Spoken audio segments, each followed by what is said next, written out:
7, 16, 25 அப்படிங்கிறது கேதுவின் ஆதிக்கம். இந்த கேதுவின் ஆதிக்கத்தில் இருக்கவங்களுக்கு இயல்பிலே பார்த்தீங்கன்னா ஒரு அசுர பலம் இருக்கும். Nothing is finished until it is ஃபினிஷ்ட்னு சொல்லுவாங்க. ஒரு பெரிய தோல்வியும் அவங்களை ஒன்றும் முடக்கி போட்டுறாது. சரி பார்த்துக்கலாம் இதானே அப்படிங்கிற அந்த மனநிலை. எதன் மீது ஒரு பெரிய பற்று இருக்காது. நீங்க வேணா பாருங்க 7, 16, 25 பிறந்தவர்களுக்கு வாழ்வின் மீது மிகப்பெரிய ஒரு ஆசையோ பற்றோ இருக்காது. வாழ்க்கையில் ஒரு தடவையாவது எதையாவது ஒன்று வச்சுக்கணுன்ற எண்ணம் அதிகமாக இருக்காது இவர்களுக்கு. ஓகே நம்மை பயன்படுத்திக்கிறாங்களா, பயன்படுத்திக்கிட்டு யூஸ் மீ அப்படின்ற மாதிரி இருப்பாங்க. இதில் இன்னொரு முக்கியமான விஷயம் என்னென்னா, இவங்களால அதிகமாக சாப்பிட முடியாது, சாப்பாட்டை ஏற்றுக்காது. இவங்களுடைய பிறப்பே அப்படித்தான். நீ வந்து அதிகமாக சாப்பிட்டு சந்தோஷங்களை கொண்டாட்டங்களை அனுபவித்து விடக்கூடாது, எப்படியாவது நீ ஒரு ஸ்டார்விங்கில் ஃபாஸ்டிங்கில் இருந்தே ஆகணும் அப்படிங்கிற மாதிரி தான் அந்த கிரகம் உங்களுக்கு வச்சிருக்கும். அப்போ அந்த 7, 16, 25 பிறந்தவர்கள் நண்பர்கள் சரியாக அமையலைன்ற வருத்தமே வேண்டாம். உங்களுக்கு அது வந்து ஒரு பாசிங் க்ளவுட்ஸ் தான். வருவாங்க போவாங்க. நீங்கள் அதை டெம்பரவரியாக பயன்படுத்திக்க வேண்டியது. ஏன்னா நண்பர்கள், சிரிப்பு, சந்தோஷம் இதெல்லாமே நீங்க வந்து உங்களுடைய பிறப்பு எண்ணுக்கு மாறான விஷயங்கள்.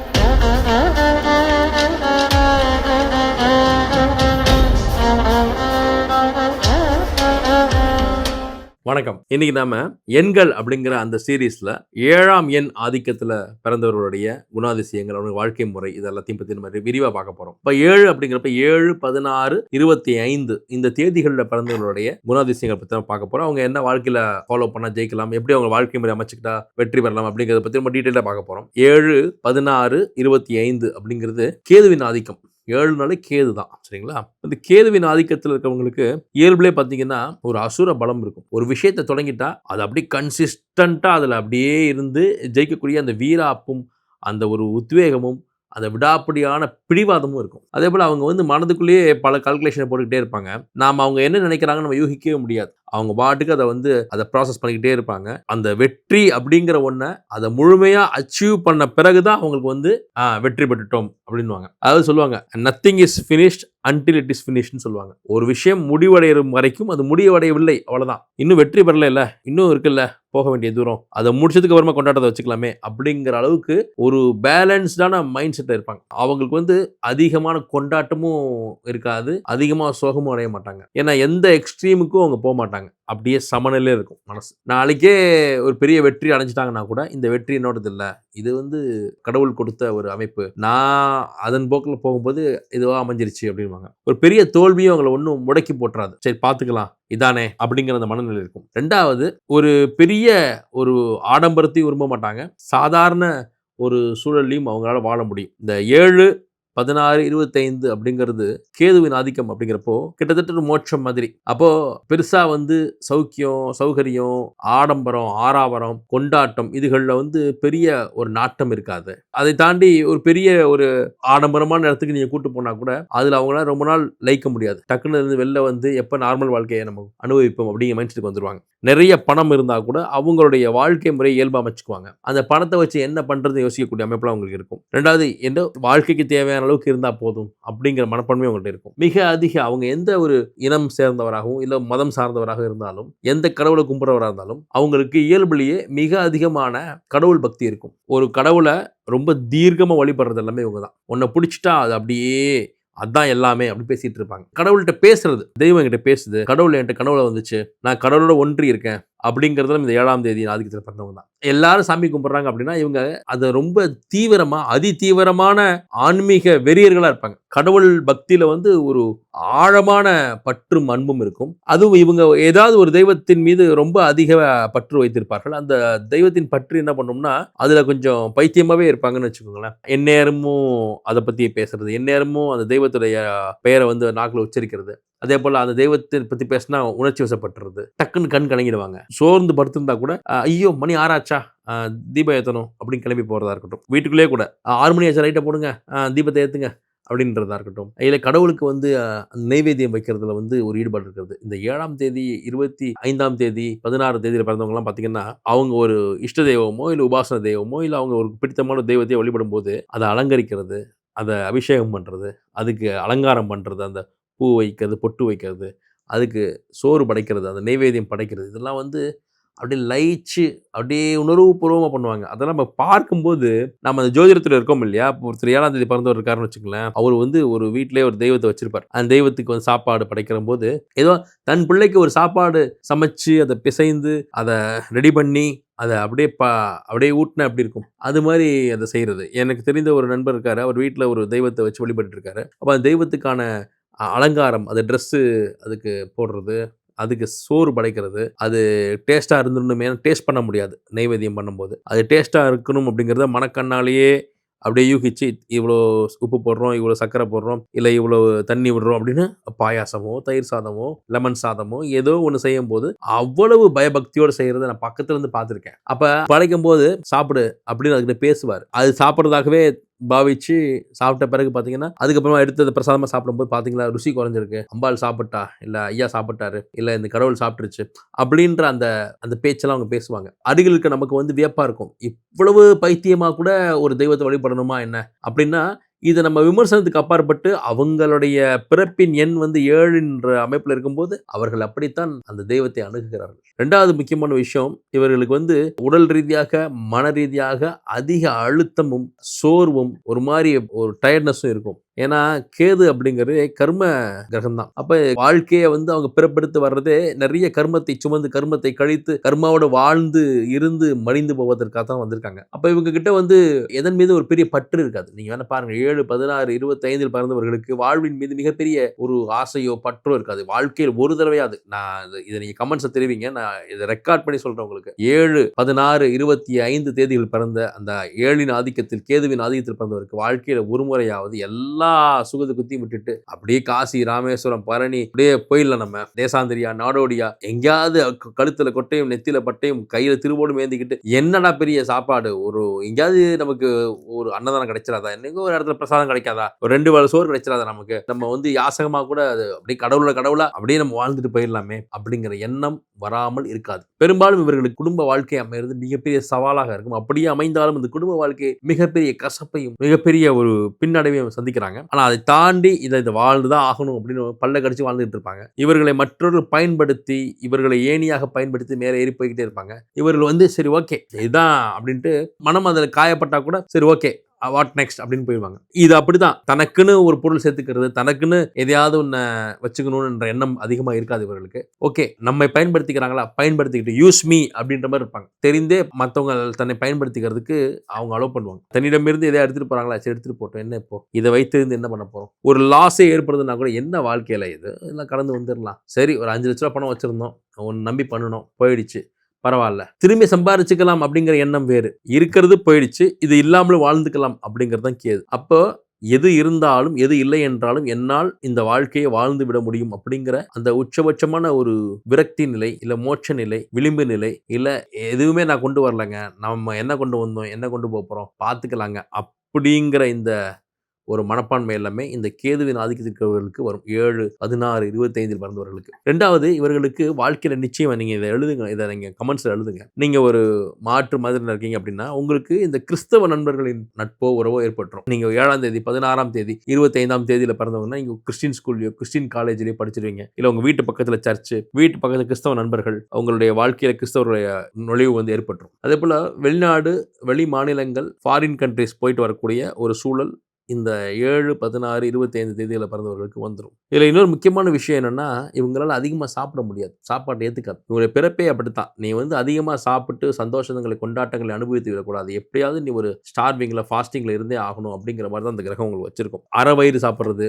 ஒரு நாளைக்கு 2 வேளை சாப்பிட்டா போதும்னு நெனைக்கிறது, டயட் இருக்கிறது, இல்ல எனக்கு சாப்பாடுலாம் வேணாங்க, சும்மா ஒரு டீ மட்டும் போதுங்க. அதாவது ஒருத்தங்கிட்ட காசே இல்லைன்னா, அவனுடைய டயட் எப்படி இருக்கும்? அது மாரி இவங்க இருப்பாங்க. இவங்கட்ட காசே இருந்தா கூட, போதுங்க ஒரு டீ பன் இருந்தா கூட அன்னைக்கு தேதி நான் அன்னைக்கு பொழுத ஓட்டிருவேங்க. அப்படின்லாம் இருக்கும். ஏன்னா எனக்கு தெரிந்த ஒரு பெரும் கோடீஸ்வரர் அவரு. அவரு என்ன பண்ணுவாருன்னா, கை நிறைய பணம் இருக்கும். ஆனா, எதுக்கு இவ்வளோ செலவு பண்ணி சாப்பிட்டுக்கிட்டு? காசு இருக்கு. பட் சாப்பாட்டுக்கு இவ்வளோ செலவு பண்ணணுமா? டெய்லியும் நம்ம வந்து இட்லி, தோசை, ஏதாவது பிரியாணி இப்படி சாப்பிடணுன்ற அவசியம் இல்லைங்க. என்னைக்காவது தோணும்போது சாப்பிட்டுக்கலாம் அப்படின்னு சொல்லிட்டு ஒரு டீ சாப்பிடுறது, இல்ல அதுவுமே இல்லாம இருக்கிறது, லெமன் டீ சாப்பிடுறது, இல்லையா ஒரு ஹாட் வாட்டர் மட்டும் குடிச்சுக்கிறது. இப்படி இருப்பாரு. ஆனா, அவருக்கு வருமானம் வந்துகிட்டே இருக்கும். இதுதான் சூட்சும ரகசியமே. இந்த 7, 16, 25 தேதிகள்ல பிறந்த நீங்க நல்லா இருங்க, ஹேப்பியா இருங்க, சௌக்கியமா இருங்க. எல்லாருக்குமே வந்து நெறைய பணம் சம்பாதிப்பதற்கும், சௌக்கியமா இருப்பதற்கும் உரிமை இருக்கு. அது பிறப்பின் உரிமைன்னு வச்சுக்கோங்களேன். ஆனா, நீங்க கேதுவின் ஆதிக்கத்துல பிறந்ததுனால, நீங்க என்ன பண்ணுங்க, ஒரு வேளையாவது உங்க வாழ்க்கையில ஒரு வேளையாவது காலை, மாலை, மதியம், இரவுன்னு இருக்கு இல்லையா? இதுல ஏதாவது ஒரு வேளையா பட்டினி இருங்க. அப்போ அந்த கேது பகவான் என்ன பண்ணுவார்ன்னா, ஓகே இவன் முற்றும் துறந்தவனாக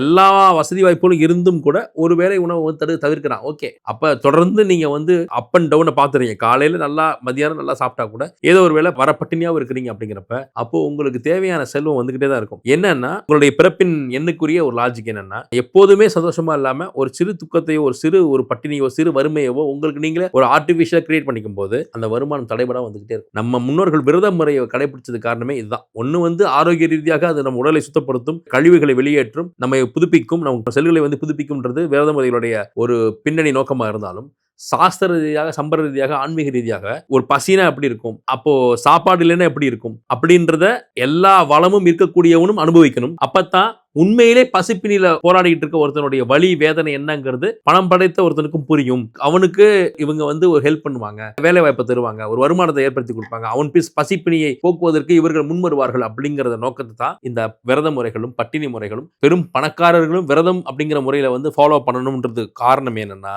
மற்றவர்களுடைய நிலை அந்த பசி அப்படிங்கிற கொடுமையை இவங்க விரதம் அப்படிங்கிற முறையாவது கடைபிடிக்கணுங்கிறதுக்காக தான். அப்ப நீங்க பிறந்ததே வந்து ஒரு கேதுவின் ஆதிக்கத்தில் பிறந்திருக்கீங்க அப்படின்னா நீங்க மோட்ச கிரகத்தின் ஆதிக்கத்தில் பிறந்திருக்கீங்க, முற்றும் துறந்த ஒரு முனிவராக நீங்க வாழ வேண்டிய அமைப்புல பிறந்திருக்கீங்க அப்படிங்கிறப்ப அதை கடந்து நீங்க ஒரு குடும்ப வாழ்க்கைக்குள்ள இல்லற வாழ்க்கைக்குள்ள நுழையிறீங்க, பணம் சம்பாதிக்கிறீங்க, உங்களுக்கு பிடித்த பொருட்களை வாங்கிக்கிறீங்க, சௌக்கியமா இருக்கணும்னு முயற்சி பண்றீங்க, உங்க பிள்ளைகள் குழந்தைகள் நல்ல பள்ளிக்கூடத்தை சேர்க்கணும்னு முயற்சி பண்றீங்க. அப்ப ஒரு இல்லற வாழ்க்கையில வாழ்றீங்க. ஆனா நீங்க கேது ஆதிக்கத்துல பிறந்திருக்கீங்க அப்படின்னா அப்ப அந்த கேதுவின் அருள் பெற்று நீங்க வாழ்றதுக்கும் இல்லறத்திலும் வெற்றி பெறுவதற்கும் நீங்க ஆர்டிபிஷியலா ஒரு ஒன் டே ஒன் மீல் அ டே வந்து நீங்க சாப்பிடாம ஸ்கிப் பண்ணணும். ஒண்ணு.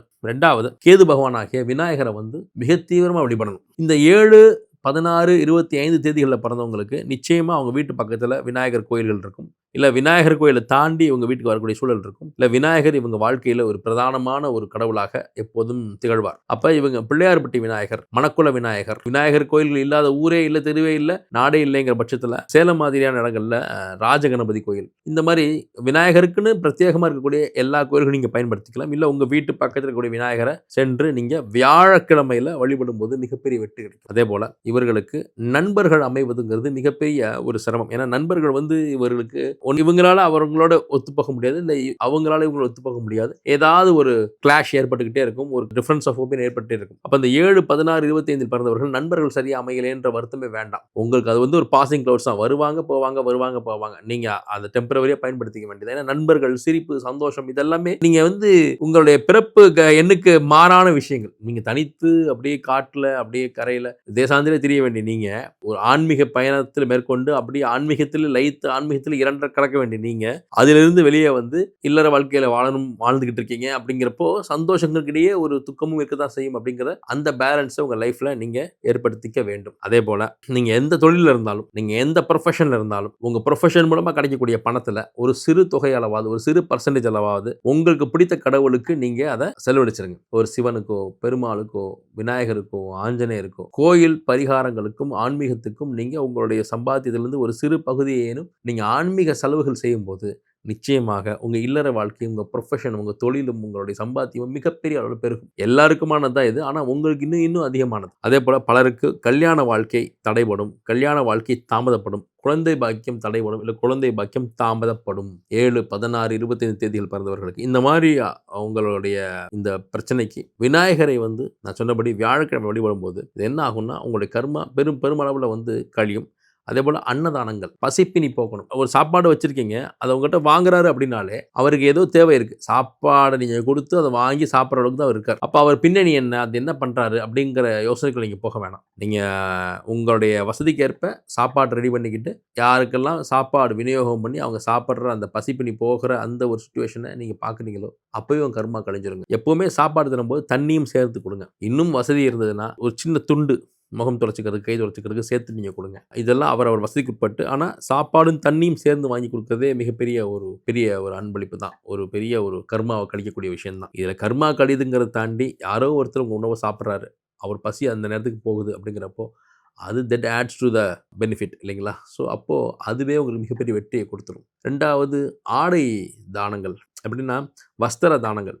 வஸ்திர தானங்கள் பண்ணும்போது யாருக்கு வஸ்திரம் இல்லையோ அவங்களுக்கு போய் சேரணும் அது. சும்மா நான் வஸ்திர தானம் பண்றேன்னு ஏற்கனவே வஸ்திரம் இருக்கிறவங்ககிட்ட நீங்க இன்னும் இன்னும் தர்றது வந்து அவங்களுக்கு அதோடைய நோக்கமோ, அதோடைய எண்ணமோ, அதோடைய பலனோ அது வந்து போய் சேராது. உண்மையிலேயே கஷ்டப்படுறவங்களுக்கு உங்களால் முடிந்த ஒரு தொகையில ஒரு சட்டை, பேண்ட் எடுத்து குடுக்குறது, இல்ல வேஷ்டி சட்டை எடுத்து குடுக்குறது வந்து வெற்றி. அதேபோல காலணிகள், செருப்பு அவர்களுக்கு வாங்கி தர்றது. உங்களால முடிந்த கல்வி உதவி செய்யும்போது இந்த கர்மா பெரிய அளவுல கரைஞ்சு நீங்க வந்ததே கர்மகாரகனுடைய ஆதிக்கத்துல வந்திருக்கீங்க. கேது பகவான், ராகு, கேது, சனி இதெல்லாமே வந்து கர்மாவை குறிக்கக்கூடிய கிரகங்கள் அப்படிங்கிறப்ப, நீங்க கர்மாவின் கிரகத்தை அடிப்படையா வச்சு நீங்க வந்திருக்கீங்கன்னா, கர்மாவ கழிக்கக்கூடிய விஷயங்கள செய்யுங்க. அப்பா, அம்மாவுக்கு மதிப்பு குடுக்குறது, அண்ணன் தம்பிக்கு வந்து முடிந்த உதவிகள செய்றது, காரியங்கள்ல வழி அனுப்பக்கூடிய காரியங்கள்ல வந்து நீங்க பங்களிப்பு ஆற்றுவது, மற்றவர்களை பசிப்பினி போக்குவது, மற்றவர்கள் கல்விக்கு உதவுவதுன்னு உங்க வாழ்க்கைய நீங்க இப்படி அமைச்சுக்கிட்டீங்கன்னா, நிச்சயமா மிகப்பெரிய வெற்றி அடைய முடியும். ஆனா அதே சமயத்துல நாம ஒருத்தருக்கு உதவி செய்யணும் அப்படின்னா, நாம உதவி செய்யக்கூடிய இடத்துல இருக்கணும். நாம செல்வந்தரா இருக்கணும். நாம செல்வந்தரா இருந்தா தானே நீங்க உதவி செய்யவே முடியும். இன்னொருத்தர்ட்ட கடன் வாங்கி செய்றதுக்கு பேரு உதவியே இல்லங்க. அதுவே முதல் தவறு. நீங்க உங்களுடைய சம்பாத்தியத்துல, உங்களுடைய பணத்துல இருந்து ஒரு உதவிய செய்யணும். அதுதான் தானம். அதற்கு நீங்க நல்லா சம்பாதிக்கணும். அப்ப 7, 16, 25 பிறந்தவர்கள் சம்பாதிக்க கூடாதுன்னு இல்லைங்க. நெறைய சம்பாதிங்க. நெறைய ஆன்மீகத்துக்கும், தான தர்மங்களுக்கும், உதவிகளுக்கும் நீங்க செலவிடுங்க. மருத்துவ உதவிகள் செய்யுங்க. நெறைய இந்த 7, 16, 25 பிறந்தவர்கள் மருத்துவர்களா இருக்கிறாங்க. ஏன்னா ராகு, கேதுங்கிறது வந்து கண்டிப்பா வந்து கேதுங்கிறதெல்லாம் வந்து மருத்துவத்துக்கான கிரகம் தான். நெறைய டாக்டர்ஸ், நர்ஸ், மெடிக்கல் ஃபீல்ட்ல இருக்கிறவங்க, மெடிக்கல் ரெப்பா இருக்கிறவங்க, மருந்து மாத்திரை பார்மசி வச்சிருக்கிறவங்க, இவங்க எல்லாருமே இந்த கேதுவின் ஆதிக்கத்துல 7, 16, 25 பிறந்தவங்களா தான் இருக்கிறாங்க. அப்போ மருத்துவ தொழில் உங்களுக்கு மிகப்பெரிய வெற்றியை கொடுக்கும். மருந்து சார்ந்த தொழில் வெற்றியை கொடுக்கும். இந்த 7, 16, 25 பிறந்தவங்க எல்லாருக்குமே பார்த்தீங்கன்னா, தன் உடல் மீது மிகப்பெரிய அக்கறை இருந்துகிட்டே இருக்கும். ஹெல்த் மீது அக்கறை இருந்துகிட்டே இருக்கும். ஏதாவது மாத்திரை, மருந்து, லேகியம், ஏதாவது களிம்பு, ஏதாவது ஒரு தாயத்து, ஏதாவது ஒரு அமிர்தான தைலம் ஏதாவது வச்சுக்கிட்டு இருப்பாங்க பேக்ல. அது இல்லாம அவங்களால இருக்கவே முடியாது. ஏதாவது இருக்கணும். எதையாவது சாப்பிட்டுக்கிட்டு, எதையாவது மாத்திரைய போட்டுக்கிட்டு இருப்பாங்க. என்னாச்சு? ஏன் இப்ப நல்லா தானே இருக்கு. இல்ல ரெகுலரா இந்த லேகியத்தை எடுத்துக்கிட்டு இருக்கேன். ரெகுலரா இத நான் மாத்திரை எடுத்துக்கிட்டு இருக்கேன்னுவாங்க. ஏதாவது ஸ்கின் கேருக்கு, ஏதாவது இருமலுக்கு, எதையாவது ஒண்ணு வச்சுக்கிட்டு மருந்து வாசம் அடிக்கும். இவங்கெல்லாம் வந்து ஏதாவது ஒரு பாராமெடிக்கல் சம்மந்தமா ஏதாவது படிச்சிருப்பாங்க. இல்ல ஏதோ ஒரு சித்த மருத்துவம் அது இதுன்னு அந்த வீடியோஸ பார்த்துக்கிட்டு இருப்பாங்க. அவங்கள அறியாமலே அவங்க பண்ணிட்டு இருக்கிற விஷயம். அவங்களுடைய பாக்ஸ்ல, அவங்களோட பேக்ல ஏதாவது மருந்து, மாத்திரை, சாக்லேட், மிட்டாய் எதையோ ஒண்ணு இருந்துகிட்டே இருக்கும். உடல் சம்மந்தப்பட்ட, ஆரோக்கியம் சம்மந்தப்பட்டு. இந்த அரிசி சாப்பிடுறேன், அந்த அரிசி சாப்பிடுறேன், இந்த டயட் ஃபாலோ பண்றேன். எதையாவது ஒண்ணு பேசிக்கிட்டு ஹெல்த் ரீதியா தன்னை கேர் பண்ணிக்கிட்டே இருப்பாங்க. இதெல்லாம் அவங்களுடைய குணாதிசயங்கள். அது சார்ந்த துறைகள்லயும் நீங்க ஈடுபடலாம். அது சார்ந்த படிப்புகள படிக்கலாம். இதெல்லாம் வெற்றியை உறுதியா குடுத்துருங்க. இப்போ உங்களுடைய பிறப்பு எண் 7, 16, 25 ஆக இருக்கும்போது விநாயகர் வழிபாட்டோடு நிறைய தான தர்மங்களை செய்து நிறைய சம்பாதித்து சமநிலையான மனநிலையோடு இருங்க. அதிகமா ஆடவும் வேணாம், அதிகமா துவண்டு போகவும் வேண்டாம். உங்க கேது பகவான் உங்களை எப்போதும் சந்தோஷமாகவும் மகிழ்ச்சியாகவும் வைத்திருப்பார். ஆஞ்சநேயர் வழிபாடு. ஆஞ்சநேயர் எப்படிங்க? விநாயகரும் ஆஞ்சநேயருமே இந்த 7ஆம் எண்ணுக்கு போதுங்க. விநாயகரும் ஆஞ்சநேயரையும் வழிபடும்போதே மிகப்பெரிய வெற்றிகள் உங்களை தேடி நாடி ஓடி வந்துடும். அதனால இந்த 7, 16, 25 எனக்கூடிய 7ஆம் எண்ணில் பிறந்தவர்களுக்கு விநாயகர் வழிபாடும், ஆஞ்சநேயர் வழிபாடும், ஆன்மீக நாட்டமும், ஆன்மீக வழிபாடுகளும், வேர்ல்டு டூர் போயிட்டு வரது எல்லாமே எல்லாம் மிகப்பெரிய வெற்றியை கொடுத்துரும். எல்லாம் வல்ல அந்த விநாயகர் உங்க எல்லாருக்கும் எல்லா வளமும், எல்லா நலமும் தந்து வாழ்வாங்கு வாழ வைக்கணும்னு கேட்டுக்கிறேன். நன்றி.